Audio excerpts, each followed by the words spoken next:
Oddly enough, one of the things I love about Ave Maria is she's so attached to her misery, so attached to the narrative of love is not for me, and full of dreams, all of which are so beautifully revealed in the scene at the truck toward the end with Patrick Wilson.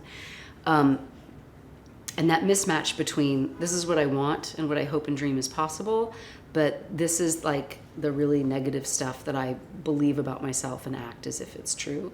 And that the story takes this journey of the what if coming true. And I think that's really possible for all of us.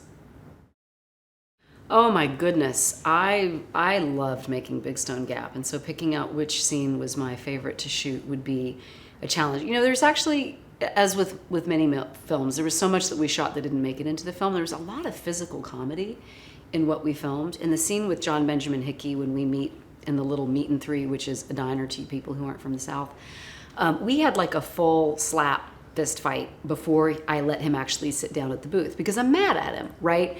So he tries to sit down and I turn around and I kick him off, and then we do this kind of thing. And all of that, it was such a big, long, rich scene with such brilliant actors, all of them. And so everything was incredibly rewarding. And then, we cut it down and we make this little movie. But a lot of that stuff is what really stood out to me. The filming Big Stone Gap in Big Stone Gap is ideal. If anyone can write a movie about their hometown and then film in their hometown and have their librarian and their childhood friends as the extras, go for it, because it's a dream.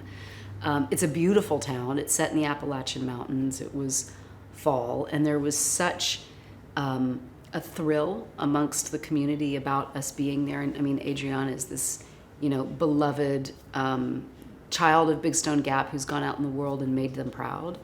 So it was precious. It was really, really sweet. Well, if you have a crush on someone and you think they're unattainable and they're running around with someone who is really overtly flirty and sexy, and you think you don't have a chance, and if you can relate to that in any way, Big Stone Gap is for you. I don't always talk about it when I share about the film with people, but the question mark of my dad, and not feeling loved by the dad, and then finding out that, well, there's some very understandable reasons for that. It's just it's kind of a once in a lifetime movie.